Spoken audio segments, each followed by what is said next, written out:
Right, thank you for doing that. I think just for those of you who are wondering, oh, why did I just disappear off with officers? There are lots of requirements around how we conduct business, and I don't want to get it wrong, quite frankly. So that's why I take the time just to make sure that we're doing the right thing so that everyone leaves this room with the correct understanding of what has and hasn't been agreed. And we do it quickly, and it looks a bit odd, but just to make sure that I have all my questions answered. So what I'm going to do at this point is we are at item 7 on the agenda on sustainable futures. I'm going to move to the recommendations and clarify what, based on the discussions and voting prior to that adjournment, what that means for the recommendations. Okay, so I'm at 2.1 in item 7, which is on page 138 of the papers, just to make it easy for everyone to follow. So we are content to note the engagement process that was undertaken. I won't read verbatim, it's all there, but so we are noting 2.1. At 2.2, which is split into 9 sections, given the vote that we have just undertaken, apologies, actually prior to the vote, we're in agreement that item 2.9, there was no opposition to that, so we're in agreement of item 2.9, so that has been approved.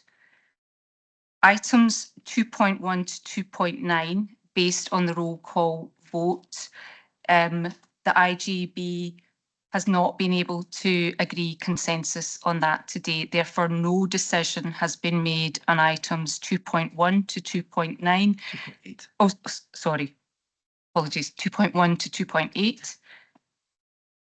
No decision has been made on those today, so we have neither accepted nor rejected those proposals. That's quite important that we're clear on that. Moving on, we are noting the impact assessment, the cumulative impact assessment in Appendix 11. We're noting the updated proposal for locality home-based respite will be brought to a later date for approval. We're noting the additional programme updates provided in relation to voluntary redundancy and voluntary early retirement, and the review of soft facilities management. We're in agreement that the Chief Officer and the IGB Chair will refresh the current Sustainable Futures Programme Board to also act as a budget working group, which will lead on the process to develop the high-level draft savings proposals for next year. So that's from March 26. And that will be brought in discussion to the IGB in December, with final proposals presented at a subsequent IGB meeting. The scale of savings required will reflect the financial projections at that time, and that we note, as included in the Sustainable Futures update, that the partnership officers will adopt a more transformational approach to financial planning in the medium to longer term, and that further updates will be brought to future IGB meetings. Just pause to make sure that that is, I'm getting nods around the room, so we are in agreement with what has been agreed today. I am not proposing a special meeting to revisit the items that we did not form agreement on today. However, I think it is important that I flag at this point that as an IGB, we are still obligated to deliver and agree a balanced budget by the end of March next year. So these matters, I don't mean as they are written, but these matters in a general sense still remain a challenge for us as an integration joint board. Just pausing to make sure that we're content with that. So that does conclude item 7. Jacqueline, I think if it's a general, we've had lots of general statements today, and we don't have time for everyone to then repeat. No, it's a question, Mags. Question, fine. We're not having a special meeting, which is what we did last time. So what is the next stages? Thinking about the resolution, dispute resolution, etc. So the vote is tied. It is within my decision as the chair of the IGB to decide how we take this forward. My experience through this IG would show that where we have a tied vote, we are likely to have a tied vote again. And therefore, I have to question, is that the right use of time for, like, let's be clear, the management are also the management that deliver services. So that worries me. That's a real risk for us as a partnership and for an IGB. Therefore, I don't think it is the right use of our time to have another vote that ends up tied. And I'm not second guessing, I'm now speaking quite freely. Mark's probably given me into trouble for saying that, let's be honest, but that is a very likely outcome. Therefore, this proposal falls.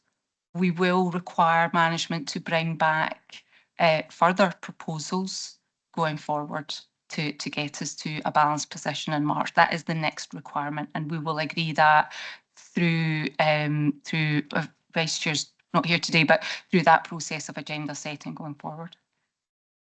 Am I in trouble, Mark? No. Thank you. No, I think that's a very good summary of where we lie. In terms of the standing orders, the decision as to what happens in a tied vote lies with the chair.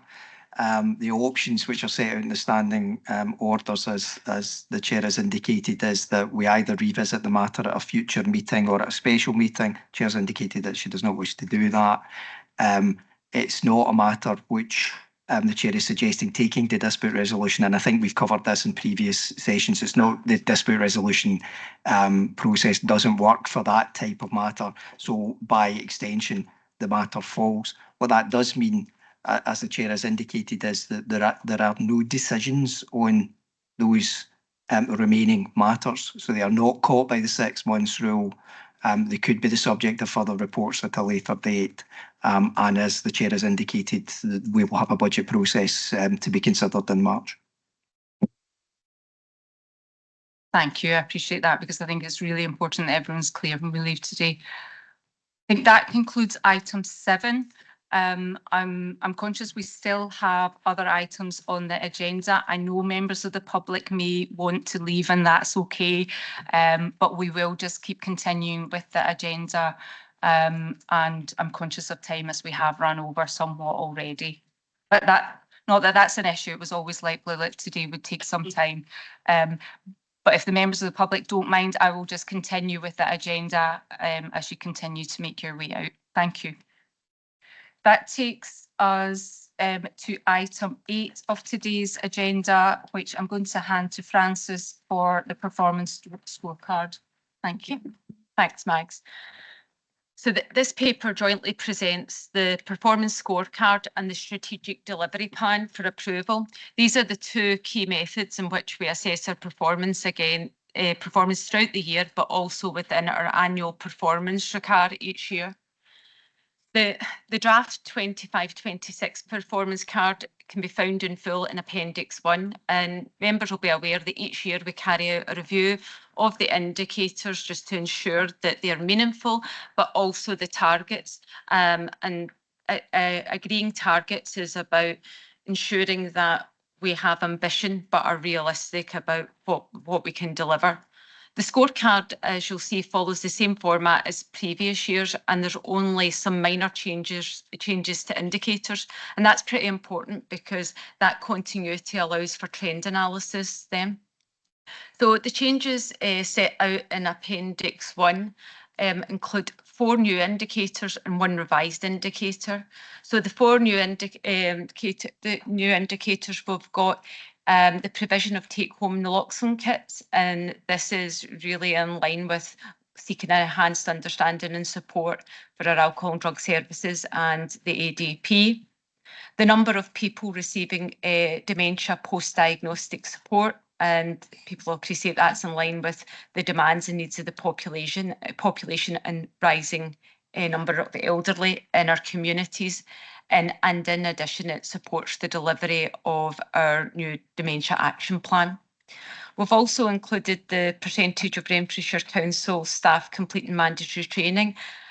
We only ever had this figure for the NHS side, so this now provides the corresponding analysis for the other staff. And then we've got an indicator about the staff engagement score for the iMatter survey, which is sent out to all staff, and this allows us to sort of analyse how engaged and supported our workforce feel.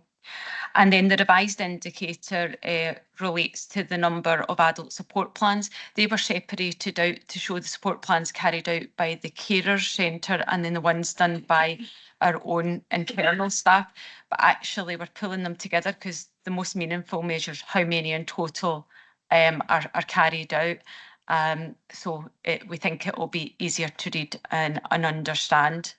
And then in terms of the targets, it's not, as we've talked about in previous meetings, it's not always is suitable for every indicator or appropriate for every indicator to have a target, but where possible, and it's in our gift locally to identify these, we use a range of means, including looking at modelling 3-year averages, but we also need to take on board the wider contextual factors, new legislation, capacity, things like that. And I suppose one of the key points here in the current climate is that maintaining performance in the current environment is actually a real achievement for many services and should be viewed as a success. In Appendix 2, we provide the strategic delivery plan, and this is really how we're going to operationalise and deliver on the ambitions of our 2-year new strategic plan. And it's been developed with the senior management team, but also the involvement of our operational teams to just look at the real tangible deliverables that will sit underneath the objectives in the strategic plan. And similarly to our performance scorecard, this takes account of the ambition of that. The actions takes account of the continued operational challenges, capacity constraints, and the ongoing requirements around sustainable futures and financial planning, which is hugely resourcely intensive too. So once again, these deliverables are intended to be realistic, but still retain Renfrewshire's real strive to deliver the best services within this context. The strategic objectives, similar to the performance scorecard, are aligned to the national health and wellbeing objectives and our strategic plan themes, and work has been undertaken to identify smart measurements wherever possible, and sometimes that's more challenging than other areas, but there are specific action plans underneath each of these deliverables that the operational teams know and how they're going to deliver them. And there are, as we've mentioned, when we agreed the new strategic plan in June, there were a number of deliverables that we hadn't managed to achieve within the lifespan of the last plan. So some of those have carried on into this. So that includes work on our local suicide action plan and also the development of our local dementia action plan. So finally, just in terms of monitoring and reporting, as with previous years, the full performance scorecard will be brought for mid-year performance in January, and then at the end of the year as part of the annual performance report, and the strategic delivery plan will also form part of the annual performance report. And then final point, just around sort of thinking ahead, we are doing a lot of work with our services to make improvements around our operational performance management, just to allow more effective SMT and IGB oversight. And we're looking at new ways in how to present the performance information across the organisation, just to embed a performance culture at all levels of the organisation. And I guess going forward, as we develop our new strategic plan, ideally we'd like to see the performance scorecard and the strategic plan more cleanly, closely align with that. So that's the sort of wider ambitions that we strive for. That's it. Thank you. Thank you, Frances. So we're being asked to approve those, approve those items that are noted at section 2. I'll come to questions. Ian McMillan, thank you. Thanks very much. There are lots of facts and figures here, some pretty good performances, but the one that sticks out is obviously number 19, the A&E waits for less than 4 hours. It's pretty poor, to be honest with you, and I think we all know the difficulties when you attend in our area, it's predominantly the RAH. You know, how long you can be waiting up there, and if you get up there with children and things like that, it can be quite an experience. I had to go up during the kind of summer months with a family member, and we were lucky that we were actually less than the 4 hours, so it wasn't too bad. But there was people there who had been there for a long time. One woman had actually brought a lunch with her because she knew she was going to be there for ages, had a flask and sandwiches. Listen, I know that it can be complex, and you sometimes you just can't expect to get in and out there in 5 minutes. We need to kind of realise that can happen. But some of the waiting times that you hear for people in the RH are absolutely horrific. And I know there's work going on there. I know nobody's kind of burying their head in the sands and saying this is acceptable. But I think it's right for me to point that out in a public forum, that all people who are involved in health services, people in general, are all really concerned about how long, because when you have something happening, sometimes the issue you've got is obviously important, but also the other side of your head is, oh no, I'm going up to the RAH, God knows how long will be, and that shouldn't be the case. Thanks, Ian. I think we'll note your concern around that. I don't think there's a specific question in that. Don't see any other hands, so we're content or in agreement with the recommendations at section 2, which is approving the draft performance scorecard and approving the 25-27 strategic delivery plan at appendix 2, and we're noting the performance updates. Thank you. So that takes us on to item 9 of today's agenda, and I'll bring in Pauline Robbie at this point. Thanks, Chair. So this is the Quality and Care Professional Governance Annual Report, which for the HSCP, which highlights the continued delivery of the governance core components based on service delivery, care and interventions that are person-centred, timely, outcome-focused, equitable, safe and efficient and effective. And the report aims to tell a story of the work over the last year to provide assurance to the IGB that the HSCP is meeting its obligations around this, and whilst remaining focused on learning and improvement, and also taking an opportunity to highlight areas of good practice.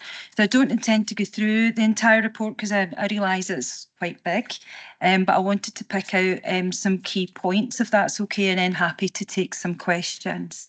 So in page 560 in the pack in section 3, I thought it was worthy to notice our incident management performance, where you can see the number of incidents is slightly reduced over the previous year, but there's quite a bit of disparity between both organisational systems. That's something of quite lively discussion across our Health and Safety Committee around how we make sure that staff and the leaderships are very clear on the incident management record and what types of incidents, to ensure that we continue to be a learning organisation. Because if we don't know that it's happened, it's really difficult to make those improvements so it doesn't happen again. So there is a commitment through that committee and through SMT about making really highlighting some of these stories and some of the learning that we've got, to make sure people and staff are aware of when and how to submit those incidents. We also recognise that the volume of our 3 top categories of instances remained fairly constant over the last number of years, and that includes violence and aggression and slips, trips and falls, although happily you'll see there is a reduction in self-harm incidents. So there is an inordinate amount of work around supporting staff to manage violence and aggression types incidents, as well as looking at equipment and support around slip, trips and falls, not only across our patient population, but across our staff group as well, recognising that and most of our workers are in community settings and are out at all times of days and night, making sure that they've got the right support around that. The other area I wanted to look within this section is in page 562, and it's around our significant adverse event reviews. So members will know that we have an established process across NHS Greater Glasgow and Clyde that has been recently updated with some policy and governance changes, and that's predominantly to ensure that significant events are reviewed promptly and swiftly with the learning identified to enable us to make changes where required and improvement. So that has made some additional oversight group, which is chaired by our clinical leads, and I suppose a more robust and rigorous process in relation to moving investigations forwards. I've given some examples in there of some of the learning from this year's, and hopefully that exemplifies the fact that we are moving forward and we're really keen to understand root cause analysis and share that not only locally but wider across the board, and if necessary in some cases nationally as well.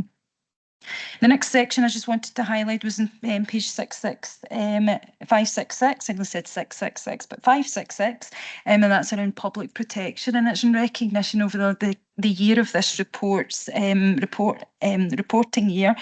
We had 2 joint multi-agency inspections across both areas of public protection, both of which we received very good outcomes, which we were delighted. But there was also, alongside major strengths, there was always there's areas of improvements as well, and both committees are engaged on that improvement work, particularly around multi-agency chronologies, risk assessments, and making sure, and I think this has been a theme throughout the day, making sure the patient's voice is included in their strategic planning around public protection as well. The next section I just wanted to acknowledge was the section 12 in page 572 of the pack, and that's around feedback.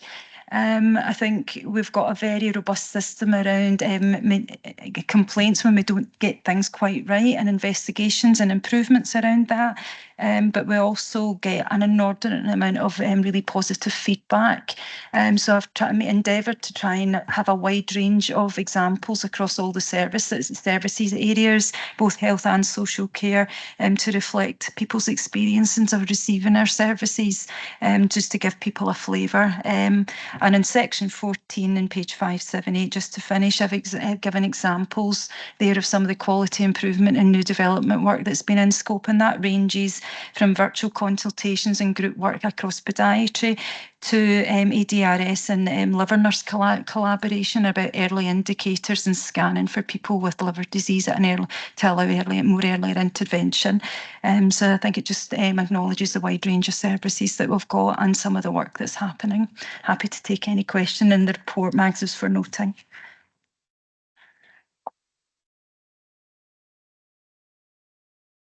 I don't have a question, I just want to make a comment. I think this is an excellent report. There is a really strong mixture of data, kind of information about all of the work that is being done, and quotes and things that tell us what the impact is.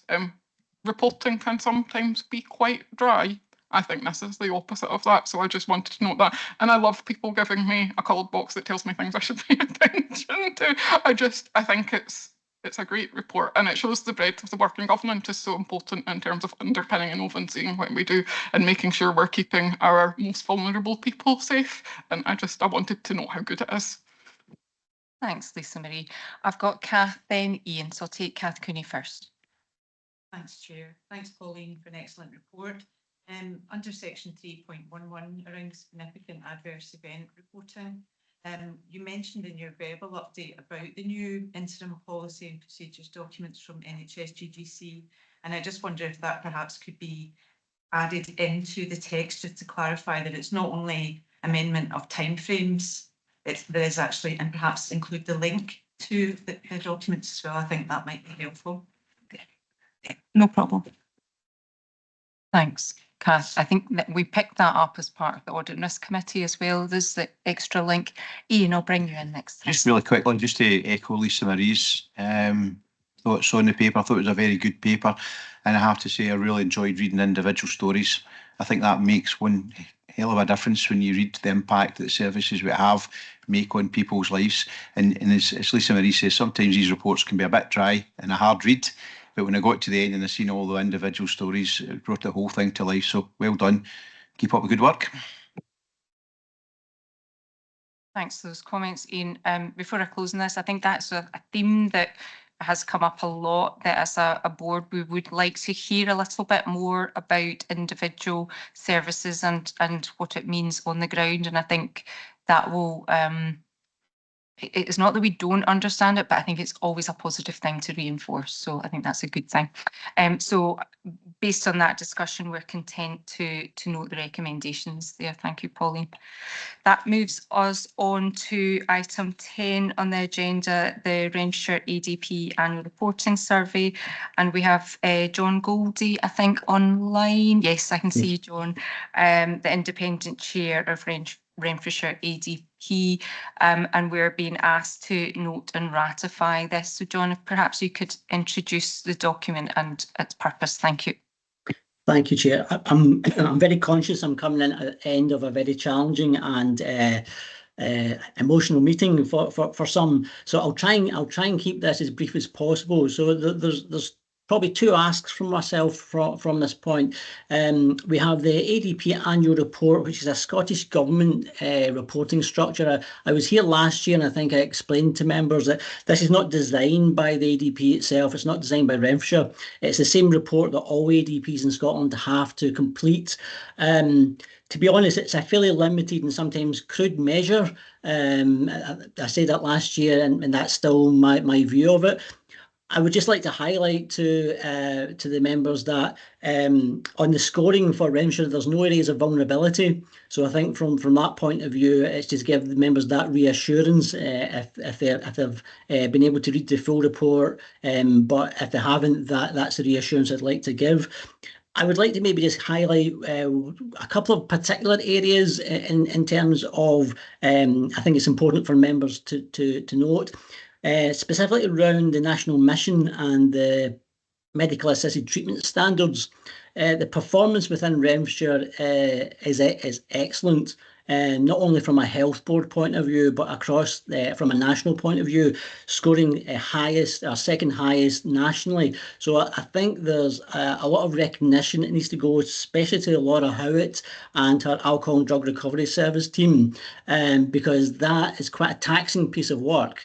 And the way they've been able to deliver on those 10 standards has been hugely impressive. So I'd like to make sure the members understand that and get some reassurance from that in terms of the alcohol and drug treatment and care provision provided in Renfrewshire.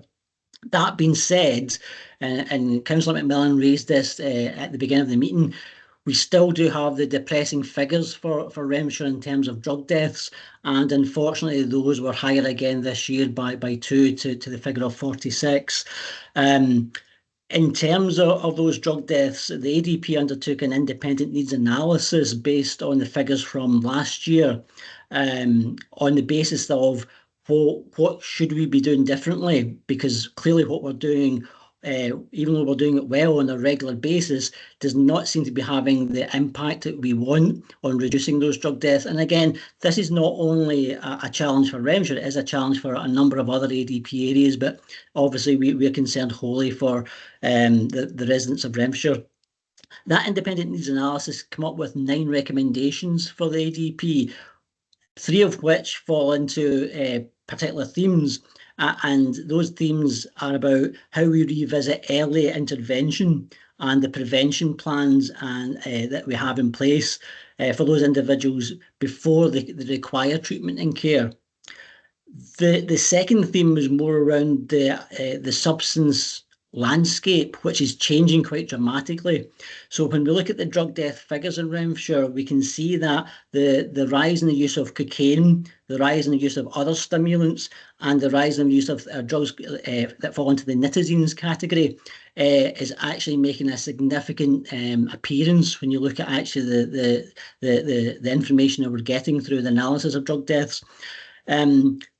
The challenge that we have in Renfrewshire, and again, this is a challenge across all ADP areas, is we have very robust treatment and care services based around opiate-based interventions. So we now need to look at how we alter or shift the balance in terms of the treatment and care services so that we're able to have an intervention across all these new substance landscapes that are coming our direction. And the third theme that we have in Renfrewshire particularly is the concern we have around the rise in drug deaths that affect women.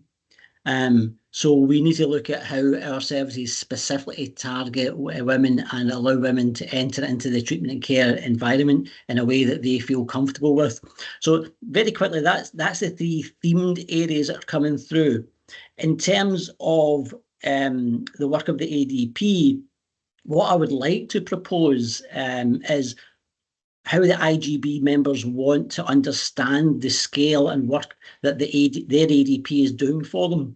What I would, as independent chair, what I would like to propose to the IGB is that if it's at all possible, we programme in some semi-regular inputs from the ADP to the IGB so that I can be able to demonstrate the scale of activity that we actually have taking place in Renfrewshire, but also sometimes the conversations around the scale of the challenge that we have. So again, that is just a proposal that I'm putting to the IGB in a way that how would you want your ADP to report to you in terms of the information that you would find helpful? So in summary, I'm asking that the IGB ratify the report in terms of the scorecard that's been into Scottish Government and have a consideration around what they would like in terms of maybe a more interesting reporting structure around the work of the ADP in terms of what the IGB might want to understand from a more local level rather than the national report that I say we have very little input into. So I'm happy to take any questions or comments on that. Thanks so much, John. That's a really helpful canter through. If I can respond to a few things, and then I've got questions in the room as well. Thank you in particular for recognition of Laura and calling that out in the meeting. That's really helpful and good to hear. So extended thanks from the IGB members to Laura and the team. Helpful to hear the priorities that you're working on, and I'm particularly concerned about the impact on women. I think this is something in terms of equality and focus on public health, that women's health in general is an area of concern. So it's interesting that that has been picked up through the ADP as well. And I think I probably don't need Billy to comment other than we probably are in agreement that the IGB needs a better way of reporting this. The survey response is not the best way of us getting information through this. It's a bit of a clunky historical way, not to undermine why it's coming here, but I think you have much better information and we are seeking for better quality information. So I think we can take it as agreed. I'm looking round and get lots of nods that would be welcome round the room as well. I've got a couple of hands up. I've got first Lisa Marie and then Kath. And Will, so lots of hands up. So bear with me, I'll bring everyone in turn, but Lisa Marie Hughes first. Thanks, Chair. And I suppose a specification or an extension of that, I would really welcome probably a more holistic report. I think there's excellent information and John, you do a really good job of filling it out in a way that gives us maybe more information than some would, but in almost every question, I've got more questions. So I think that would be helpful. And whether it's a report or a presentation to a development session or to board, I'm happy to leave that up to chairing officers to discuss, but I think it's important. I was specifically going to ask for a briefing around question 4.2, and maybe we can just pick it up in that, but it's the issue around children affected by parental and drug use, and we're in a bit of a process of change around there to align with the whole family approach framework. And it would just be really interesting for me to see when we've got that alignment where we are and what we're doing. So I suppose it's a question, it's to bring something rather than answer a question, but I would like to see a lot more on that. Thank you, Lisa Marie. John, if it's okay, I'll keep going with questions Sure. in the room, and then, because I suspect some will overlap a little bit, bring Kath Cooney in next. Thanks, Chair. Thanks, John. Excellent report. Just one suggestion in response to your comment. I'm on another IGB area, and we had the data presented in a development session for the IGB, and then a discussion around the issues. And I'm just wondering if that might be, I know there's a very busy agenda, but it was very, very helpful in seeing that joined up nature of the integration services around drugs and alcohol. Thank you. Thanks, Kath. I think it's that wider public health debate that this forms part of as well. Bring Willie Peyton in next. Willie. Thanks, Chair. It was just very quickly, actually. I'm just wanting to ask, with regards to, you know, this unfortunate illness, within the category, i.e. within Renfrewshire, within the tables that they have here, you know, for drug services, etc., is there a breakdown at all of how many are carers and how many of the carers are carers of service users? John, are you able to, I don't know if you would have that information, or in fact answer is that information we gather, perhaps is a question. We have information, and we have a fairly robust family support network within the alcohol and drug services, and obviously those individuals, unfortunately, the majority of those individuals are people who have lost family members through alcohol and drugs, but certainly it's an area that we certainly could look into about how we gather more significant and more robust figures around that. We don't per se gather that information at this moment in time, but it's certainly something that I've taken a note of, and we can certainly look at how we would make that more visible. Thanks for that, John. That's a good question, really, because I think carers are not ever only carers, you know, so they have all sorts of aspects and roles overlap and needs overlap, which goes to the heart of what we're trying to deliver here. I don't see any other hands up or in the room, so we are formally required to ratify this report, which is a bit of an odd thing in terms of its nature, but I think we are content to do that with nods around the room and express our thanks for you attending today and giving us a bit more flavour as to the work that's happening, and we'll work with you around how we bring back more information in a more tailored way to what you're seeing and what we need here. Thank you. So that takes us to the final item of today's business, just to confirm that our next meeting is on the 28th of November. We'll be at 10 AM in the same hybrid format that we've had today, which hopefully has worked quite well. I just want to, before we finally close and hang up digitally and say thank you in the room, just thank you to everyone for your contribution today. I know it's a long meeting. We've overrun significantly, and I suspect everyone thought that might be the case. So I'm not really apologising for running over, if you don't mind, because it just took the time it took today to go through all of that. Thank you to everyone who presented and responded to questions. I think that was done fairly and appropriately. Thank you to everyone who raised those questions. I think everyone did that in an appropriate manner, and that's the essence of what we're trying to achieve. And thank you for supporting me through the chair role today. So thank you, everyone, and speak to you soon. Thank you.